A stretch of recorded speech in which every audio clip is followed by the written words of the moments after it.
Welcome to Inspire Physics Classes friends. आज की इस वीडियो में हम पढ़ेंगे तापमिति यानी थर्मोमेट्री। दोस्तों मैं आपको बता दूं कि हम हमारी जो एयरफोर्स की लूसेंट वाली फिजिक्स की बुक आती है उसको फुल एक्सप्लेनेशन के साथ पढ़ रहे हैं। और इससे पहले हमने आपको एक 11 चैप्टर गुरुत्वाकर्षण यानी ग्रेविटेशन पढ़ा दिया है। उस प्लेलिस्ट की लिंक मैं आपको डिस्क्रिप्शन में दे दूंगा। दोस्तों आप उस प्लेलिस्ट को शेयर करें और हमारे चैनल को सब्सक्राइब करें। और चलते हैं हमारे आज की इस वीडियो की तरफ, जिसमें हम पढ़ेंगे तापमिति यानी थर्मोमेट्री। दोस्तों ये हमारा इसका पहला वीडियो है और देखते हैं सबसे पहले ऊष्मा। दोस्तों ऊष्मा क्या होती है? ऊष्मा ऊर्जा का वह रूप है जो हमें गर्मी या ठंडक का अनुभव कराती है।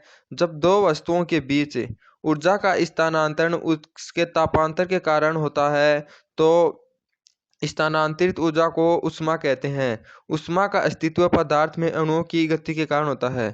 देखिए दोस्तों, ये जो ऊष्मा होती है यह एक ऊर्जा का रूप होता है और यह हमें वस्तु की ठंडक और गर्माहट का अनुभव कराती है। देखिए तो जब कोई दो वस्तुएं हैं होती हैं, उनका जो टेम्परेचर होता है वो भिन्न भिन्न होता है। मानो कि इसका जो टेम्परेचर है वह इससे दूसरी यानी बी वस्तु से टेम्परेचर कम है, तो उनके मध्य एक ऊर्जा का यानी कि अधिक ताप से निम्न ताप की ओर ऊर्जा का जो स्थानांतरित होता है यानी ऊर्जा ट्रांसफर होती है। तो ये जो ऊष्मा ये ऊर्जा ट्रांसफर होती है, इसी ऊर्जा को अपन ऊष्मा कहते हैं। तो दोस्तों ऊष्मा आती है एक ऊर्जा का रूप है जो किसी तापांतर वाली वस्तुओं में एक उच्च ताप वाली वस्तु से निम्न ताप वाली वस्तु से स्थानांतरित होती है। और वह तब तक होती है जब तक कि वह समय में नहीं आ जाए, जब तक कि इनका ताप बराबर नहीं हो जाए। तो दोस्तों ये जो स्थानांतरित ऊष्मा होती है इसी को ही ऊष्मा ऊर्जा कहता है या फिर ऊष्मा कहते हैं। ये हीट यही होती है। और दोस्तों ऊष्मा का जो सीजीएस मात्रक होता है वो होता है कैलोरी। और एमकेएस पद्धति में इसका मात्रक होता है किलो कैलोरी। और एसआई पद्धति में इसका मात्रक जूल होता है। और इसका जो कैलोरी मात्रक है ये जूल से बड़ा होता है और ये 1 कैलोरी बराबर होता है 4.18 जूल। यदि हम उसको अगर ऑलमोस्ट यानी लगभग में लिखें तो इसको 4.2 जूल लिख सकते हैं। और 1 जूल बराबर होता है 0.24 कैलोरी। अब देखते हैं 1 कैलोरी की परिभाषा क्या होती है। देखिए दोस्तों, 1 कैलोरी हम उसे कहते हैं जब 1 ग्राम शुद्ध जल को, यानी हमें 1 ग्राम शुद्ध जल दिया हुआ है किसी पात्र के अंदर, इसका ताप 14.5 डिग्री सेल्सियस है। अब इस टेम्परेचर को हमें बढ़ा करके 15 यानी 15.5 यानी 15.5 डिग्री सेल्सियस करना है। तो 14.5 से 15.5 टेम्परेचर करने के लिए हमें इसको जितनी हीट देनी पड़ेगी यानी जितनी ऊष्मा देनी पड़ेगी, उस ऊष्मा को अपन कहते हैं 1 कैलोरी। यानी कि 1 ग्राम शुद्ध जल का ताप 14.5 डिग्री सेल्सियस से 15.5 डिग्री सेल्सियस तक बढ़ाने में जितनी ऊष्मा की आवश्यकता होती है उसे 1 कैलोरी कहते हैं। यानी हमें 1 ग्राम जल दिया हुआ है और इसकी ऊष्मा को यानी इसका टेम्परेचर में शुरुआत में 14.5 होता है और इस टेम्परेचर को हमने बढ़ा करके 15.5 करना है। तो इस टेम्परेचर को 1 डिग्री सेल्सियस बढ़ाने में जितनी ऊष्मा हमें इसको देनी पड़ेगी उसी को ही 1 कैलोरी कहते हैं। अब है हमारा अगला टॉपिक ताप यानी टेम्परेचर। ऊष्मा के प्रवाह की दिशा प्रदर्शित करने के लिए जिस मूल राशि का आवश्यकता होती है उसे ताप कहते हैं। ऊष्मा का प्रवाह अधिक ताप से कम ताप की ओर होता है। देखिए जो ताप होता है वह हमारा जो ऊष्मा होती है उसके प्रवाह की दिशा को यानी जिस जिस दिशा में उसका ट्रांसफर होता है उस दिशा को ज्ञात करने के लिए ताप की एक राशि का ताप नामक एक राशि का प्रयोग किया जाता है। मानो कोई दो वस्तुएं हैं, यदि इसका टेम्परेचर ज़्यादा है और इसका टेम्परेचर कम है तो हम कह सकते हैं कि जो ऊष्मा होती है वह अधिक ताप वाली वस्तु से निम्न ताप वाली वस्तु की ओर जाती है। तो ये जो ताप होता है ये हमें वैसे ऊष्मा के प्रवाह की दिशा का अनुमान लगाता है, उसी की दिशा को हमें बताता है। तो ऊष्मा के प्रवाह की दिशा को प्रदर्शित करने के लिए जिस मूल राशि को होता है उसे ताप कहते हैं। और ऊष्मा का प्रवाह अधिक ताप वाली वस्तु से कम ताप वाली वस्तु की ओर होता है। अब है इसमें एक नोट दिया हुआ है, वे बहुत ही इंपॉर्टेंट है। यानी दो वस्तुओं को ऊष्मीय संपर्क में लाने पर ऊष्मा के प्रवाह की दिशा उसके आपेक्षिक ताप पर निर्भर करती है, न कि उसमें निहित ऊष्मा ऊर्जा के परिणाम पर। देखिए दोस्तों, यदि दो वस्तुएं हैं, उनके अंदर ऊष्मा का प्रवाह हो रहा है, तो यह ऊष्मा का प्रवाह है उसके अंदर जो ऊष्मा का मान होता है उस पर निर्भर न कर कर उसका जो ताप होता है उस पर निर्भर करती है। यदि दोस्तों इनकी ऊष्मा दोनों की समान है लेकिन टेम्परेचर डिफरेंट है, तो भी इसमें ऊष्मा का प्रवाह होगा।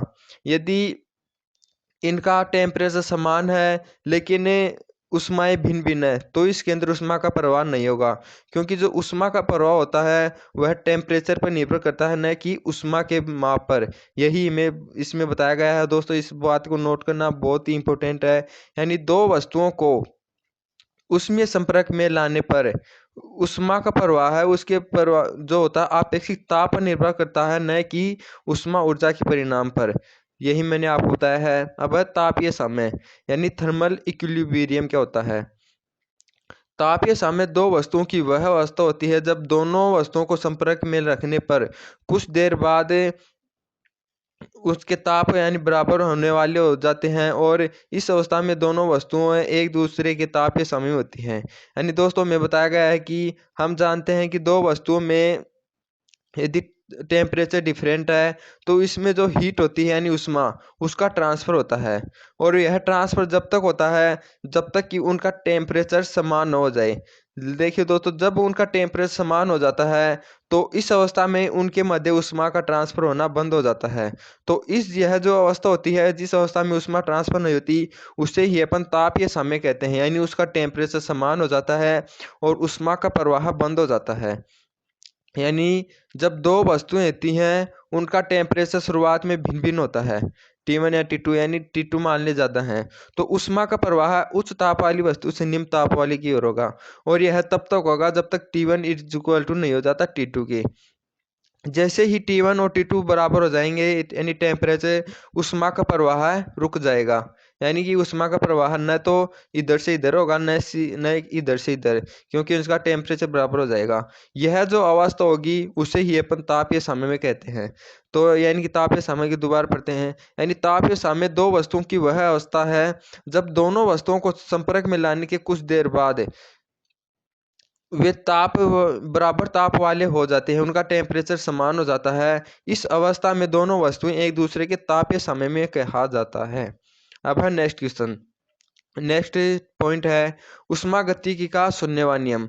देखिए दोस्तों, ऊष्मागतिकी का शून्यवान नियम क्या कहता है कि जब दो वस्तुएं ए व बी तीसरी वस्तु से अलग अलग तापीय साम्य में की अवस्था में हो, तो ए व बी ताप स्वयं भी आपस में तापीय साम्य की अवस्था में होंगी। इस नियम को ऊष्मागतिकी का शून्यवान नियम कहते हैं। जैसे इसमें हमें बताया गया है कि कोई तीन वस्तुएं हैं, ए बी और ये सी। यदि दोस्तों ए बी व सी, यानी हमें बताया गया कि जब दो वस्तुएं ए व बी एक तीसरी वस्तु सी से अलग अलग तापीय साम्य की अवस्था में है, यानी ए वस्तु इस सी वस्तु के साथ तापीय साम्य में है और ये जो बी वस्तु है यह भी इस सी वस्तु के साथ तापीय साम्य में है, यानी कि इसका टेम्परेचर इसके बराबर है और इसका टेम्परेचर इसके बराबर होता है। तो हमें ऊष्मागतिकी का शून्यवान नियम होता है, यानी यह नियम यह कहता है कि यदि कोई दो वस्तुएं ए व बी तीसरी वस्तु यानी सी के साथ तापीय साम्य में हैं, तो ए व बी आपस में तापीय साम्य में होगी। यही हमें यह नियम बताता है। यानी इसको दोबारा से समझाता हूँ।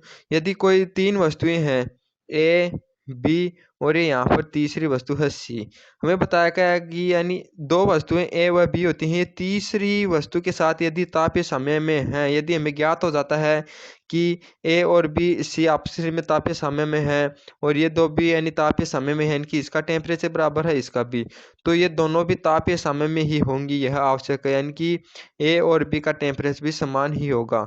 यही हमें ऊष्मागतिकी का शून्यवान नियम कहता है। यानी दो वस्तुएं ए व बी एक तीसरी वस्तु की अलग यानी तीसरी वस्तु अलग अलग तापीय साम्य में है, यानी अलग अलग तापीय साम्य में है, तो ए व बी स्वयं भी तापीय साम्य में अवस्था में होंगी। यह इसी नियम को ऊष्मागतिकी का शून्यवान नियम कहते हैं। अब है नेक्स्ट ऊष्मा व ताप में अंतर।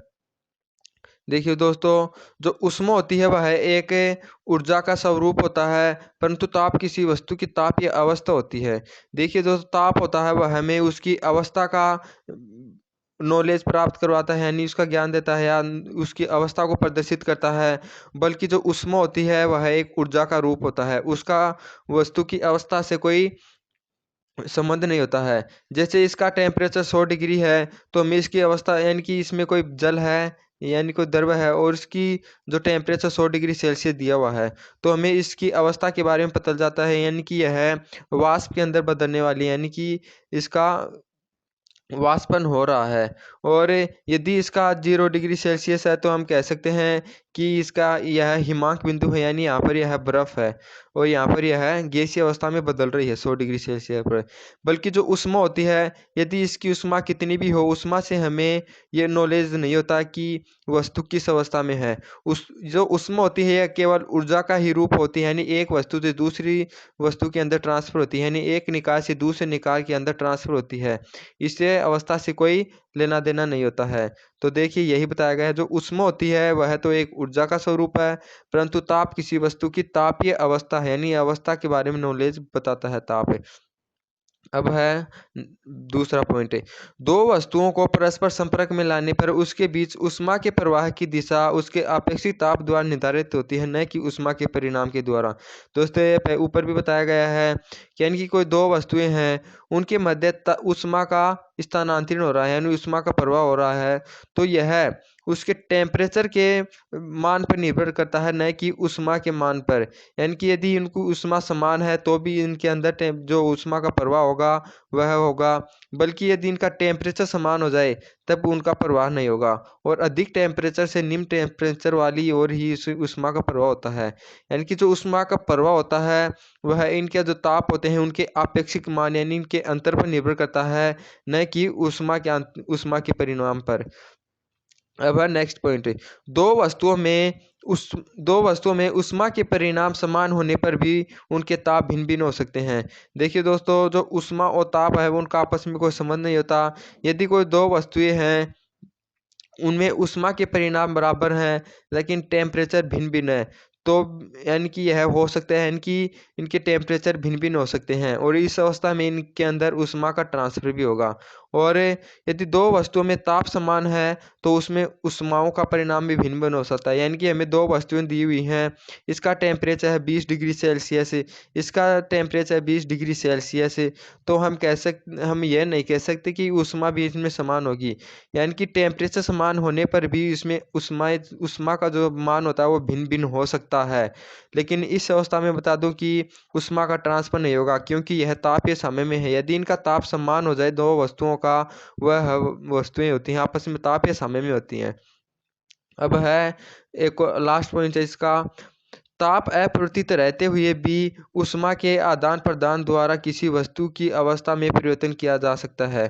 देखिए दोस्तों, ये इसमें बताया गया है कि कोई वस्तु है उसके ताप को अपरिवर्तित करते हुए ऊष्मा के द्वारा उसकी अवस्था को परिवर्तित किया जा सकता है।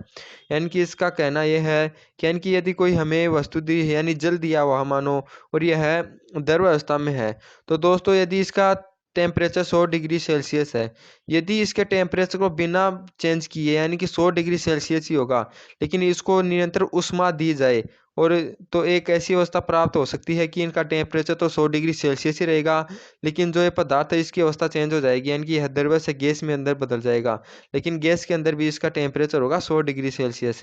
तो दोस्तों, यह अवस्था भी होती है, इसी के बारे में हमें बताया गया है। यानी कि ताप को अपरिवर्तित रखते हुए, यानी कि ताप को परिवर्तित न करते हुए, यानी कि नो चेंज रखते हुए उन ऊष्मा के आदान प्रदान द्वारा, यानी कि ऊष्मा देकर के या लेकर के उसकी अवस्था को परिवर्तित किया जा सकता है। यानी कि हमें जो द्रव्य दिया हुआ है उसको ऊष्मा देकर के निश्चित टेम्परेचर पर गैस अवस्था में बदला जा सकता है। यदि हमें द्रव्य दिया हुआ है और उसमें ऊष्मा लेकर के, यानी 100 डिग्री 0 डिग्री सेल्सियस पर हमें वो दिया हुआ है जल, यदि उसमें अपन ऊष्मा ले लेंगे तो वह 0 डिग्री टेम्परेचर पर ही बर्फ के अंदर बदल जाएगा। यही हमें बताया गया है कि ताप को अपरिवर्तित रखते हुए ऊष्मा के आदान प्रदान द्वारा किसी वस्तु के ताप में परिवर्तन किया जा सकता है। अब है ताप के विभिन्न पैमाने।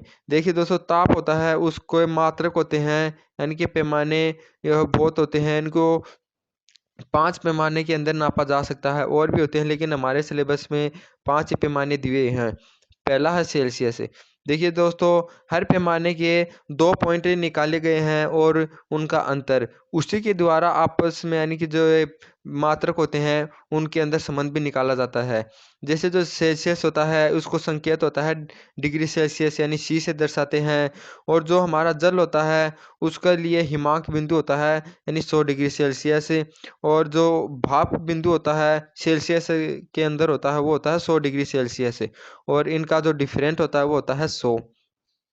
और फ़ारेनहाइट पैमाने के अंदर जो जल का हिमांक होता है, हिमांक बिंदु वो होता है 72 डिग्री सेल्सियस, यानी 72 डिग्री फ़ारेनहाइट पर जो जल होता है वह बर्फ़ की अवस्था में पाया जाता है, यानी हिमांक बिंदु होता है वहाँ पर बर्फ़ से जल के अंदर चेंज होता है और जल से बर्फ़ के अंदर। और जो इसका जो भाप बिंदु होता है वो होता है 212 डिग्री फ़ारेनहाइट, यानी 212 डिग्री फ़ारेनहाइट पर जल को भाप के अंदर परिवर्तित किया जा सकता है। और इनका जो अंतर होता है हिमांक बिंदु और भाप बिंदु का वो होता है 180। अगला है हमारा मात्रक र्यूमर। र्यूमर को अपन डोनेट करते हैं आर से, यानी को आर से प्रदर्शित करते हैं। और जो हमारा जल होता है उसका हिमांक बिंदु र्यूमर में होता है 0 डिग्री आर, और जो उसका जो भाप बिंदु होता है वो होता है 80 डिग्री र्यूमर। और इनका भाप बिंदु और जो हिमांक बिंदु होता है इनका अंतर होता है 80। ऐसे रैंकिन को दर्शाते हैं आर से, और इसका हिमांक बिंदु होता है 492 यानी 600, और 672 होता है भाप बिंदु, और इनका अंतर होता है 212। केल्विन का होता है हिमांक बिंदु होता है 273.15 केल्विन, और भाप बिंदु होता है 273, यानी हिमांक तो होता है 273 और भाप होता है 373, और इनका अंतर होता है 100। अब देखिए दोस्तों, यानी कि ये जो 5 हमें जो इनके पैमाने दिए हैं उनमें अपन अंतर यानी कि संबंध, उनके बीच एक संबंध होता है। तो यह संबंध ये होता है कि किसी भी पैमाने का नाम, यानी कोई भी हमें वस्तु दी हुई है, यानी कि कोई भी लिक्विड या कोई भी गैस दिया हुई है, उसका जो यहाँ पर टेम्परेचर है उस टेम्परेचर के अंतर में, यानी कि उसके टेम्परेचर में से उसका हिमांक बिंदु निकाल देते हैं, और उनके जो हिमांक बिंदु और भाप बिंदु का जो अंतर होता है उसका अनुपात हमेशा निश्चित होता है, यानी कि एक स्थिरांक होता है वह है, चाहे किसी भी पैमाने के अंदर हो। और इसी सूत्र को ध्यान में रखते हुए उनके बीच में संबंध निकाला जाता है। वह सीमांत वो संबंध ये है कि कोई हमें लिक्विड दिया हुआ है या भी कोई वस्तु दी हुई है, उसका टेम्परेचर 0 डिग्री सेल्सियस में के अंदर कोई भी मान हो वह यहाँ पर रखेंगे, और फ़ारेनहाइट में निकालने के अंदर इसको यहाँ पर रखेंगे, इस इक्वेशन को सोल्व करेंगे। यदि आरएम में निकालना हो तो इस इक्वेशन को सोल्व करेंगे, यदि आरए के अंदर निकालना हो तो इसके अंदर, और केल्विन के अंदर निकालना हो तो इसके अंदर। दोस्तों, इनके अंदर यह एक संबंध होता है, और इसको शॉर्ट रूप में यह संबंध भी होता है, यह आपको याद रखना है। और इसी के साथ हमारी आज की वीडियो समाप्त होती है। और दोस्तों, यह हमारी इसकी पहली वीडियो है। मैं लेकर के आऊँगा, आपको मिलूँगा दूसरी वीडियो के साथ। दोस्तों, इस चैनल को आप लाइक करें और सब्सक्राइब करें। जय हिंद दोस्तों।